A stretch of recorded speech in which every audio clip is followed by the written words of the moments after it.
हाँ हूँ वो सच है भी या नहीं। लोग कहते हैं ओल्ड बॉय बेहद विकृत फिल्म है, लेकिन यकीन मानिए इस फिल्म के सामने ओल्ड बॉय भी हल्की लगने लगती है। ये फिल्म आपको डराएगी नहीं बल्कि असहज करेगी, आपको चुप कर देगी और अंत में ऐसा सच दिखाएगी जिसके लिए आप मानसिक तौर पर तैयार नहीं होंगे। तो अगर आप दिमाग घुमा देने वाली और हद से ज्यादा शॉकिंग कहानी देखना चाहते हैं तो ये वीडियो आखिर तक जरूर देखना। बिना टाइम वेस्ट किए कहानी शुरू करते हैं। कहानी की शुरुआत में कुछ ऐसे दृश्य दिखते हैं जिनका कोई मतलब समझ नहीं आता। एक जर्जर सी इमारत में कई बच्चे लाइन में खड़े होकर अपने बाल मुंडवा रहे हैं। आसपास कई लोग बंदूकें लिए खड़े हैं। कैमरा धीरे धीरे आगे बढ़ता है और एक बच्चे पर टिक जाता है। ये बच्चा खास क्यों है? क्योंकि उसके पैर की एड़ी पर 3 तिल होते हैं और यहाँ माना जाता है कि पैर पर तिल वाला इंसान कभी साधारण नहीं होता। तो ये बच्चा कौन है और कैसे खास है? इसका जवाब हमें अभी नहीं मिलता, क्योंकि इसके बाद असली कहानी शुरू हो जाती है। फिल्म में एक जुड़वा भाई बहन होते हैं। उनकी माँ की मौत हो चुकी होती है। माँ अपने पीछे एक वसीयत छोड़ जाती है, लेकिन जब उसे पढ़ा जाता है तो उसमें लिखी बातें काफी अजीब निकलती हैं। इतना अजीब कि वकील उसे पढ़ने से पहले ही कह देता है कि ये सब उनकी माँ का खुद का फैसला है। वो अपने फैसलों पर बहुत जिद्दी थी। अब सवाल ये था कि आखिर वसीयत में लिखा क्या है? असल में वसीयत में सिर्फ 3 बातें लिखी थी। पहली शर्त सीधी और साफ है, माँ नावा की पूरी जायदाद उसके दोनों बच्चों जेनी और साइमन को मिलेगी और सब कुछ आधा आधा बांटा जाएगा। यहाँ तक सब कुछ सामान्य लगता है, लेकिन दूसरी शर्त से मामला अजीब होने लगता है। नावा की इच्छा थी कि उसका अंतिम संस्कार उसे जमीन की तरफ मुंह करके दुनिया से पीठ मोड़ते हुए बिना कपड़ों के दफनाया जाए। कोई ताबूत नहीं होगा, कोई प्रार्थना नहीं होगी और उसकी कब्र पर न कोई नाम लिखा जाएगा न कोई समाधि पत्थर रखा जाएगा। वसीयत में साफ लिखा था कि जो अपने वादे पर खरा नहीं उतरा वह वसीयत के लायक नहीं माना जाएगा। अब आती है तीसरी शर्त, जो सुनने में सामान्य लगती है लेकिन असल में सबसे ज्यादा अजीब है। वसीयत में लिखा था, बचपन का जख्म गले में धसे खंजर की तरह होता है जो आसानी से नहीं निकलता। इसके बाद माँ अपने बच्चों के लिए 2 काम छोड़ जाती है। वकील जेनी को एक लिफाफा देता है और कहता है, ये तुम्हारे पिता के लिए है, उन्हें ढूंढो और ये पत्र उन्हें दे देना। फिर वकील साइमन को भी एक लिफाफा देता है और कहता है, ये उसके भाई के लिए है, उसे ढूंढो और ये पत्र उसे दे देना। मसला ये था कि उनके पिता पहले ही मर चुके थे और उनका कोई भाई था ही नहीं। यानी माँ चाहती थी कि दोनों बच्चे 2 ऐसे लोगों को चिट्ठी दें जो शायद इस दुनिया में मौजूद ही नहीं है। वसीयत में आगे लिखा था, जब दोनों चिट्ठियां अपने अपने लोगों तक पहुंच जाएंगी तब एक आखिरी पत्र दिया जाएगा और जब कसम पूरी हो जाएगी तब खामोशी खत्म होगी। उसके बाद ही माँ की कब्र पर नाम लिखा जा सकेगा। सुनने में 3 शर्तें हैं, लेकिन ये बिल्कुल भी सामान्य नहीं है। यहीं से फिल्म की असली कहानी शुरू होती है। अगले ही दिन जेनी ये पूरी बात अपने पुराने गुरु को बताती है। ये बुजुर्ग कोई आम आदमी नहीं बल्कि एक मशहूर गणित प्रोफेसर है। उन्हें शुरू से ही जेनी की गणितीय प्रतिभा पर भरोसा था, इसीलिए उन्होंने उसे अपने पास एक सहायक के तौर पर रख लिया। एक गणितज्ञ होने के नाते उनका मानना था कि अगर इस रहस्य की सच्चाई नहीं निकाली गई तो दिल को कभी सुकून नहीं मिलेगा और बिना सुकून के शुद्ध गणित भी मुमकिन नहीं। उनकी सलाह साफ थी कि अगर उन 2 लोगों को ढूंढना है तो पहले जेनी की माँ नावा के अतीत को समझना होगा। संयोग से नावा के गांव में उनका एक पुराना दोस्त भी था जो शायद मदद कर सकता था। बस फिर क्या था, जेनी ने तैयारी की और माँ की पहचान के रहस्य को सुलझाने एक खतरनाक सफर पर निकल पड़ी। अब सवाल ये था, नावा के अतीत में आखिर ऐसा क्या छिपा था और उसकी मौत कैसे हुई? कहानी पहुँचती है नावा की मौत से कुछ दिन पहले। जेनी देखती है माँ स्विमिंग पूल के पास कुर्सी पर बैठी सिर्फ खालीपन को निहारती रहती है, जैसे आत्मा ही निकल गई हो। जेनी उससे पूछती है, लेकिन नावा को कुछ सुनाई ही नहीं देता। उस दिन के बाद वो बीमार पड़ जाती है और थोड़े ही समय में उसकी मौत हो जाती है। अब कहानी उस राज पर आती है जिसकी जड़ें नावा की किशोर उम्र में छिपी थी। उस दौर में नावा को प्यार हो जाता है, लेकिन वो प्यार ऐसे आदमी से होता है जिससे प्यार करना उसके लिए गुनाह माना जाता था। वो लड़का दूसरे देश से भागा हुआ शरणार्थी था और मुस्लिम धर्म से था। यहाँ जरूरी है कहानी की पृष्ठभूमि समझना। भले ही ये कहानी काल्पनिक हो, लेकिन संकेत साफ बताते हैं। नावा का गांव लेबनान था और वो दौर था लेबनान के गृह युद्ध की शुरुआत का, जहाँ ईसाई और मुस्लिम आमने सामने खड़े थे। ऐसे माहौल में नावा का ये रिश्ता उसके पूरे परिवार को बदनाम कर सकता था, यहाँ तक कि जान भी जा सकती थी। दोनों ने सबकी बात अनसुनी कर दी और भागने का फैसला किया, लेकिन भागने के दिन नावा के 2 भाई उन्हें पकड़ लेते हैं। एक गोली चलती है और उसी एक पल में नावा का प्रेमी वहीं मौके पर मारा जाता है। नावा को जबरदस्ती उसके घर वापस ले जाया जाता है। घर पहुंचते ही नावा सबके सामने ऐसा खुलासा करती है जो पूरे माहौल को हिला देता है। वो बताती है कि वो गर्भवती है। घर में उस वक्त सिर्फ उसकी दादी और दोनों भाई थे। कई दिन सोचने के बाद आखिर फैसला दादी ने लिया। बच्चा पैदा होगा, लेकिन उसके बाद नावा को ये जगह छोड़नी होगी। बच्चे की परवरिश दादी करेंगी। वक्त बीतता है और बच्चा जन्म लेता है। जन्म के बाद दादी बच्चे की एड़ी पर 3 काले निशान बना देती हैं और कहती हैं, अगर कभी इस बच्चे को ढूंढना हो तो इन्हीं निशानों से उसकी पहचान होगी। फिल्म की शुरुआत में जो सीन दिखाया गया था अब उसका मतलब समझ में आने लगता है। वो बच्चा कोई और नहीं, असल में नावा का ही बेटा था। नावा मन ही मन कसम खाती है, एक दिन वो अपने बच्चे को जरूर ढूंढेगी। इसके बाद वो अपना गांव छोड़कर दहेज नाम के शहर में पढ़ाई करने चली जाती है। यानी सच्चाई अब सामने आ चुकी है। जुड़वा बच्चों का वाकई एक बड़ा भाई था, लेकिन ये राज यहीं खत्म नहीं होता। अब कहानी फिर से पलटती है और वापस आ जाती है जेनी के पास। यहीं से जवाबों की तलाश और गहरी होने लगती है। कनाडा से निकलकर हजारों किलोमीटर का सफर तय कर वो दहेज पहुंचती है और अपने गुरु द्वारा बताए गए व्यक्ति से मिलती है। लेकिन सामने वाला पहली ही बात में कह देता है कि वह उसकी मदद नहीं कर सकता, क्योंकि उस समय वो यहाँ पढ़ाता ही नहीं था। इतनी दूर आकर खाली हाथ लौटना जेनी को मंजूर नहीं था। वो माँ की पुरानी तस्वीर लेकर लोगों से पूछताछ शुरू करती है। काफी कोशिशों के बाद एक बुजुर्ग चेहरा नहीं पहचान पाता, लेकिन बैकग्राउंड को देख वह पहचान जाता है। वो बताता है ये निशान दक्षिण में स्थित काफा जेल का है। जेनी हैरान रह जाती है। ना उसने कभी उस जेल का नाम सुना था, ना ही ये जानती थी कि दक्षिण कहाँ है। यहीं से उसकी तलाश और भी मुश्किल और खतरनाक होने लगती है और यहीं से कहानी फिर लौटती है नावा के अतीत में। घर छोड़ने के बाद नावा दहेज पहुंचती है और उसी यूनिवर्सिटी में पढ़ने लगती है जहां बाद में जेनी जाती है। कुछ समय बाद नावा को खबर मिलती है ईसाई गुट स्कूल बंद करने वाले हैं, क्योंकि दक्षिण में मुस्लिम गुटों ने ईसाई गांवों पर हमले शुरू कर दिए हैं। अगर स्कूल बंद हुआ तो इसका मतलब है पूरा युद्ध शुरू होने वाला है और सबसे पहले दक्षिण तबाह होगा। नावा घबरा जाती है क्योंकि उसका बच्चा उसी इलाके में था। अगली ही सुबह वो चुपचाप स्कूल छोड़ देती है और अपने बच्चे की तलाश में निकल पड़ती है। रास्ते में कभी पैदल तो कभी किसी की गाड़ी में लिफ्ट लेकर कई मुश्किलों के बाद वो उस अनाथालय तक पहुंचती है जहां उसका बच्चा होना चाहिए था। लेकिन दूर से देखते ही उसका दिल टूट जाता है। पूरी जगह बमबारी में तबाह हो चुकी थी। आसपास के लोगों से पूछने पर उसे पता चलता है कि बचे हुए लोग डेरिसा के शरणार्थी कैंप में चले गए हैं। अगर बच्चे जिंदा हुए तो शायद वहीं होंगे। नावा फिर से हिम्मत जुटाती है और डेरिसा की तरफ निकल पड़ती है। युद्ध का समय था, किसी को नहीं पता अगले पल सामने कौन खड़ा होगा, इसलिए वो हालात देखकर चलती है। जहां मुसलमान मिलते वो अपना क्रॉस उतार देती और खुद को मुसलमान दिखाती। लेकिन एक बार यही चाल उस पर भारी पड़ जाती है। लंबे सफर से थकी हुई नावा बस में बैठते ही सो जाती है। जब उसकी आंख खुलती है तो बस को ईसाई लड़ाके घेर चुके होते हैं। ड्राइवर उनसे बात करने की कोशिश करता है, लेकिन अचानक उसे गोली मार दी जाती है। इसके बाद बस पर अंधाधुंध गोलियां चलाई जाती हैं। नावा किसी तरह जमीन पर लेटकर अपनी जान बचा लेती है, लेकिन मामला यहीं नहीं रुकता। हमलावर बस को जलाने लगते हैं। अब नावा के पास कोई और रास्ता नहीं बचता। वो तुरंत अपना क्रॉस निकालती है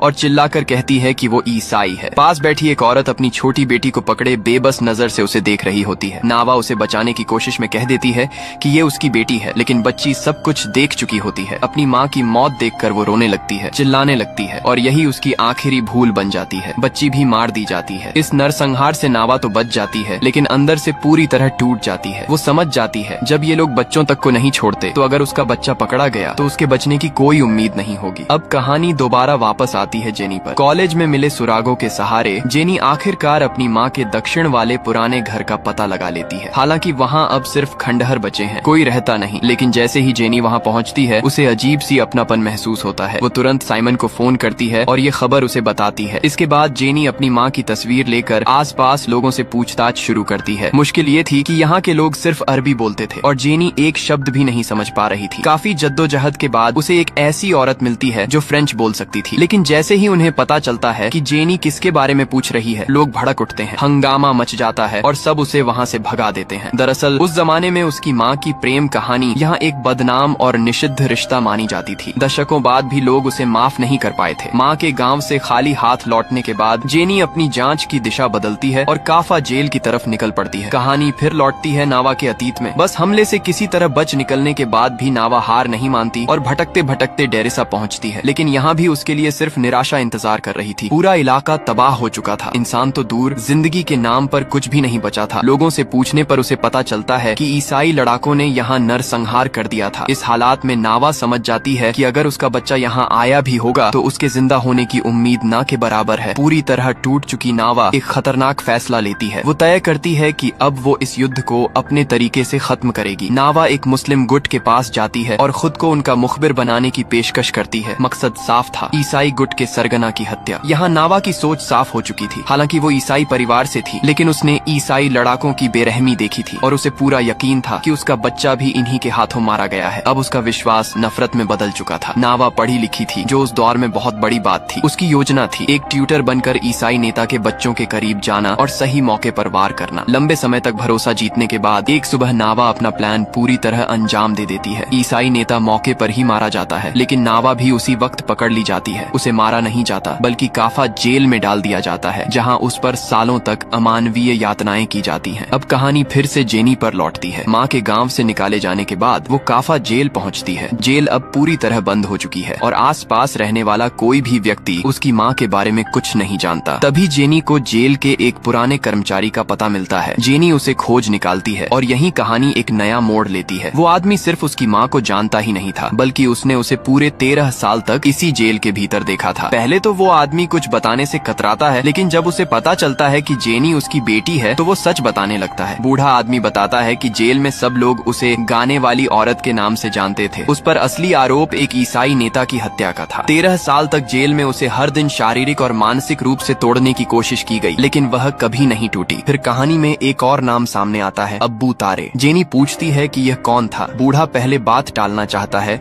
लेकिन जेनी के जोर देने पर वह सच्चाई बता देता है। अब्बू तारे कैदियों को तोड़ने के लिए बदनाम था। उसका तरीका था लगातार बलात्कार। नावा उसकी 72वीं शिकार थी। सबसे भयानक सच यह था कि नावा गर्भवती हो गई। उसे तब तक कैद में रखा गया जब तक उसने जेल के अंदर ही बच्चे को जन्म नहीं दे दिया। यह सुनते ही जेनी कांप उठती है और पूछती है कि उस बच्चे का क्या हुआ। बूढ़ा बताता है कि एक डॉक्टर कभी कभी जेल आता था, जो बाद में पागल हो गया। कुछ लोग कहते हैं कि उसने कहीं ढाबा खोल लिया, लेकिन बूढ़े को लगता है कि यह सिर्फ अफवाह है। बूढ़ा साफ करता है कि एक नर्स को वह अच्छे से जानता था और वह दाहक शहर में रहती थी। ये सुनते ही जेनी जल्दी से उस बूढ़े से पता लिखवाती है और फिर रोते हुए सीधे साइमन को फोन करती है। वो माँ के साथ जो हुआ था सब कुछ बता देती है, लेकिन यहाँ एक जरूरी बात समझनी होगी। माँ की कहानी सुनकर जेनी ये मान लेती है कि उसका बड़ा भाई जेल में ही पैदा हुआ था, जबकि सच्चाई ये नहीं थी। नावा ने तो अपनी जवानी में ही एक बच्चा पैदा किया था, जिसे वो कभी ढूंढ नहीं पाई। दूसरी तरफ कहानी साइमन पर आ जाती है। अब वह भी ज्यादा देर तक शांत नहीं रह पाता, लेकिन जेनी की तरह वह अकेले सच्चाई खोजने नहीं निकलता। वह सीधा उस वकील के पास पहुँचता है जिसने कभी उसकी माँ की वसीयत संभाली थी। साइमन उससे साफ शब्दों में कहता है कि उसे अपनी बहन को ढूंढने में मदद चाहिए। नावा की पूरी कहानी सुनने के बाद वह समझाता है कि किसी भी कहानी का अंत मौत नहीं होती। अगर सच तक पहुंचना है तो शुरुआत हमेशा अतीत से करनी पड़ती है। वकील साफ कर देता है कि अगर साइमन को अपनी माँ का सच जानना है तो पहले उसकी माँ के बीते हुए जीवन तक पहुंचना होगा, और ये जिम्मेदारी वह खुद अपने ऊपर लेता है। असल में नावा ने मरने से पहले सिर्फ अपनी वसीयत ही नहीं छोड़ी थी, बल्कि वकील से यह वादा भी लिया था कि वह उसके बच्चों की हर हाल में मदद करेगा। अब कहानी फिर से नावा पर लौटती है। जैसा कि जेल के उस बूढ़े ने बताया था, कैद के दौरान नावा या तो यातनाएं झेलती थी या फिर गाना गाती थी। आखिरकार उसे यातना देने के लिए अब्बू तारे को भेजा गया, लेकिन इतनी दरिंदगी के बाद भी नावा नहीं टूटी। समय बीतता गया और उसी कैद के दौरान नावा गर्भवती हो गई। 10 महीनों की कैद और असहनीय पीड़ा के बाद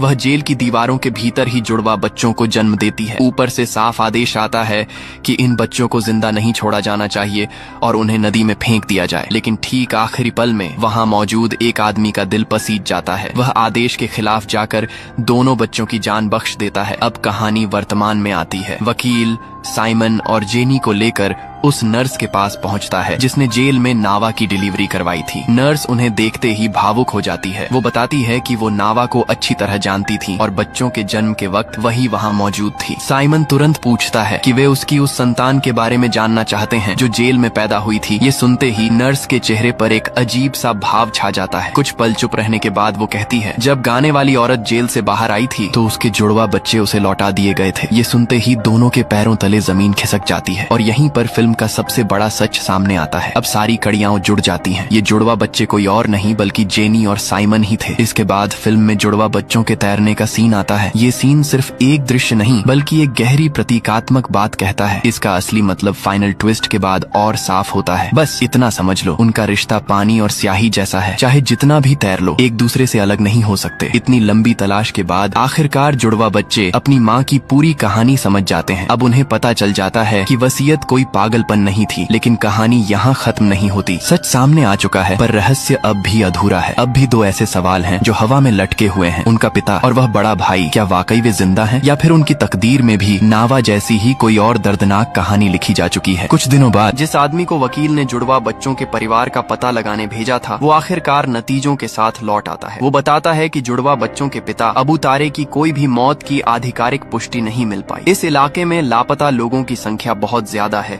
इसलिए उसका अंदाजा है कि अबू तारे या तो मर चुका है या फिर देश छोड़कर चला गया है। इस मामले में अभी और जांच करनी पड़ेगी। लेकिन जुड़वा बच्चों के बड़े भाई के बारे में एक अहम सुराग हाथ लगता है। जांच में पता चलता है कि ये बच्चा नावा ने अपने गांव देओन में जन्म दिया था। बाद में उसे प्रसूति गृह से एक अनाथालय भेज दिया गया। समय था मई 1970। इसी तारीख के आधार पर कई अनाथालयों का रिकॉर्ड खंगाला गया और आखिरकार एक अनाथालय ऐसा मिला जहां एक बच्चे को गोद में लिया गया था, जिसका नाम था निहाद वोग्या। नाम, समय और हालात सब कुछ पूरी तरह मेल खाता था। यानी अगर कोई गलती नहीं हुई तो यही निहाद जुड़वा बच्चों का बड़ा भाई था। लेकिन यहीं पर मामला उलझ जाता है। उस वक्त युद्ध शुरू हो चुका था। निहाद को कभी गोद नहीं लिया गया। 4 साल बाद वो अनाथालय ही बमबारी में तबाह हो गया था। इसलिए अब बच्चों का आगे क्या हुआ, ये जानने के लिए उसी आदमी से पूछना जरूरी था जिसने अनाथालय पर हमला किया था। लेकिन हालात देखकर वकील को उम्मीद बहुत कम लगती है। इसके बाद जांचकर्ता एक आखिरी रास्ता सामने रखता है। वह बताता है कि जिस मिलिशिया ने कभी अनाथालय को तबाह किया था, उसका नेता अब भी जिंदा है। हो सकता है बच्चों से जुड़ा सच आज भी उसी के पास हो। फिर वह साइमन को एक तरीका बताता है। उसे डेरेसा के शरणार्थी इलाके में जाना होगा, वहाँ चाय पीनी होगी और जिससे भी मुलाकात हो बस यही कहना होगा कि वह गाने वाली औरत का बेटा है। ये सुनते ही मिलिशिया का नेता खुद उसे ढूंढ लेगा। बहुत मुश्किलों के बाद साइमन वाकई उस आदमी तक पहुँच जाता है और यहीं सारी सच्चाई सामने आती है। दोस्तों, अब जरा संभल जाइए क्योंकि असली झटका यहीं से शुरू होता है। साइमन की पहचान पक्की होने के बाद बूढ़ा आदमी बताता है उसने और उसके एक साथी ने अपने मारे गए शरणार्थी भाइयों का बदला लेने के लिए काफा के ईसाई इलाके पर हमला किया था। वहाँ सच में एक अनाथालय था, लेकिन वो बच्चों को मार नहीं पाया, इसलिए सबको अपने साथ ले आया। निहाद भी उन्हीं बच्चों में था। बूढ़ा आदमी बताता है कि वे बच्चे पहले से ही अनाथ थे। वह उन्हें यूं ही नहीं पाल सकता था, इसलिए उसने उन्हें लड़ाई और हथियारों की ट्रेनिंग देना शुरू कर दी। इन सब में निहाद सबसे अलग निकला। बहुत ही कम समय में वह एक जबरदस्त निशानेबाज बन गया। लेकिन अनाथ होने का दर्द उसके भीतर लगातार पलता रहा। उसकी जिंदगी की बस एक ही ख्वाहिश थी, किसी तरह अपनी माँ को ढूंढ लेना। वह महीनों तक इधर उधर भटकता रहा, लेकिन हर बार खाली हाथ लौटता रहा। आखिरकार एक दिन वह लौट कर आया और बोला कि वह शहीद बनना चाहता है ताकि उसकी माँ हर दीवार पर उसकी तस्वीर देख सके। लेकिन उसने ऐसा करने से उसे रोक लिया था। इसके बाद निहाद दहेज चला गया और वहाँ सबसे खतरनाक स्नाइपर बन गया। उसके भीतर अब कोई भावना नहीं बची थी। वह बिना हिचक किसी को भी गोली मार देता था। कुछ ही समय में दुश्मनों ने उसे पकड़ लिया। उसने 7 लोगों को मार डाला था, फिर भी उसे जिंदा रखा गया। इतना ही नहीं, उसे बाकायदा और ट्रेनिंग दी गई और फिर भेज दिया गया काफा जेल, जहाँ उसका काम था कैदियों पर जुल्म करना। यह सब सुनकर साइमन पूरी तरह सन्न रह जाता है। वह कह उठता है कि क्या वह उसके पिता के साथ काम करता था, लेकिन बूढ़ा आदमी तुरंत बात काट देता है। वह साफ कहता है वह अब्बू तारे के साथ नहीं था। अगले सीन में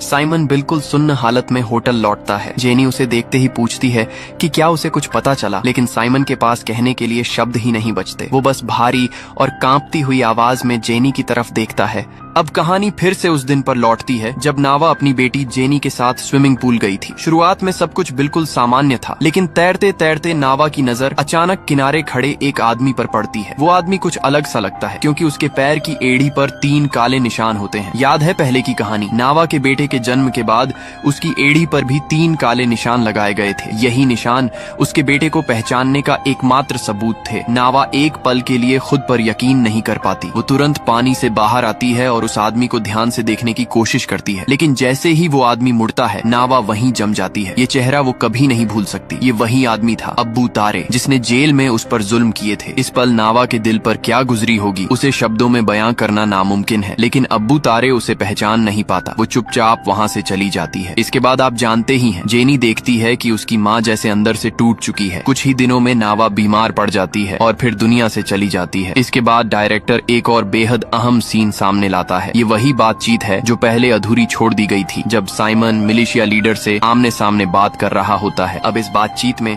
हर अधूरा सवाल पूरा होने लगता है और सारी तस्वीर एकदम साफ हो जाती है। मिलिशिया लीडर कहता है, जिस दिन निहाद को अनाथालय से बचाया गया था उसी दिन उसकी पहचान बदल दी गई थी। उसका नाम अब अब्बू तारे है। फिर वो बताता है कि निहाद और अब्बू तारे असल में एक ही इंसान है। आज वो कनाडा में एक नई पहचान के साथ जिंदगी जी रहा है, निहाद हारमा के नाम से। और यही किस्मत अपना सबसे अजीब खेल खेलती है। इतनी लंबी तलाश के बाद जिस इंसान को जेनी और साइमन पूरी दुनिया में ढूंढ रहे थे, वो सच में हमेशा से उनके आसपास ही मौजूद था। कनाडा लौटते ही जुड़वा बच्चे निहाद हारमा को ढूंढ निकालते हैं और फिर अपनी माँ के लिखे हुए खत उसके हाथों में थमा देते हैं। इसके बाद फिल्म अपने सबसे भारी और निर्णायक मोड़ पर पहुंचती है। निहाद धीरे धीरे पहला खत खोलता है। खत की बातें सामने आती हैं। उसमें लिखा होता है कि वह उसे जानती थी, लेकिन वो उसे कभी पहचान ही नहीं पाया। वो बताती है कि वह उसकी वही 72वीं कैदी थी। ये खत उसके बच्चों तक पहुंचेगा। वह उन्हें कभी पहचान नहीं पाएगा, क्योंकि उसके लिए वो बस अजनबी होंगे, लेकिन बच्चे सब कुछ जानते होंगे। उन्हें पता होगा कि वो असल में कौन है। फिर निहाद दूसरा खत खोलता है। वो कहती है कि चाहे हालात कैसे भी हों, वो उससे हमेशा प्यार करती रहेगी। ये उसके बेटे के जन्मदिन का वादा है। वो बताती है कि उसने उसे पूरी जिंदगी ढूंढा और अब जाकर उसे पा सकी है। भले ही वो उसे पहचान न पाए, लेकिन उसके दाहिने पैर पर मौजूद वो निशान उसके लिए सबूत था। उस एक निशान से वो जान चुकी थी, वही उसका बेटा है। फिल्म के आखिरी पलों में कहानी एक बार फिर उसी जगह लौटती है जहाँ से सब कुछ शुरू हुआ था। अब जुड़वा बच्चे पूरे सच से वाकिफ हो चुके होते हैं। हर रिश्ता, हर दर्द और हर छुपी हुई सच्चाई उनके सामने आ चुकी होती है। वकील अपने पुराने वादे को निभाते हुए उन्हें आखिरी खत सौंपता है। वही खत जिसमें नावा अपनी पूरी जिंदगी की कहानी आखिरी बार शब्दों में समेटती है। नावा खत में लिखती है कि एक दिन खामोशी टूटेगी, लेकिन वादा हमेशा जिंदा रहेगा। उसकी याद में एक पत्थर रखा जाएगा और उसका नाम आसमान के पत्थरों पर लिखा जाएगा। फिर वह एक सवाल उठाती है कि किसी इंसान की कहानी आखिर शुरू कहाँ से होती है। अगर उसे जन्मदिन से देखा जाए तो वह कहानी दर्द और अंधेरे से जन्म लेती है। अगर पिता के जन्मदिन से देखा जाए तो वही कहानी एक महान प्रेम कथा बन जाती है। लेकिन नावा के मुताबिक उनकी कहानी किसी तारीख से नहीं, बल्कि एक वादे से शुरू होती है। एक ऐसा वादा जिसने नफरत की पूरी जंजीर तोड़ दी। वह लिखती है कि आज वह आखिरकार उस वादे को निभा पाई है। नफरत की कड़ी टूट चुकी है। अब वह समय को थाम सकती है ताकि उसके बच्चे शांति से अपना गीत गा सकें। इसके बाद फिल्म का आखिरी दृश्य सामने आता है। कैमरा निहाद पर जाकर रुकता है। वह खामोशी से खड़ा होता है, बेबस, टूटा हुआ और बिल्कुल अकेला, उसी जगह पर जहाँ कभी नावा ने जिंदगी जी थी। नावा के लिए खामोशी ने अपना वादा निभा दिया है। उसके वादे पूरे हो चुके हैं और उसका अतीत अब समाप्त हो चुका है। लेकिन निहाद के लिए ये कहानी शायद कभी खत्म नहीं होगी। संभव है कि वह पूरी जिंदगी खुद को माफ न कर पाए। और यहीं पर फिल्म एक आखिरी सवाल छोड़ जाती है। क्या इस सब के लिए निहाद दोषी था? वो भी तो एक शिकार था। क्या नावा दोषी थी? उसने तो पूरी ताकत से प्यार किया। तो फिर कसूर किसका था? शायद किसी का नहीं, या शायद सिर्फ युद्ध का। और अगर दिल हल्का करना हो तो कह सकते हैं डायरेक्टर का, क्योंकि इतनी निर्दयी, इतनी दर्दनाक कहानी गढ़ देना वाकई दिल तोड़ देता है। अब कहानी खत्म होने का वक्त है। सच्चे दिल से धन्यवाद उन सभी दोस्तों को जिन्होंने अंत तक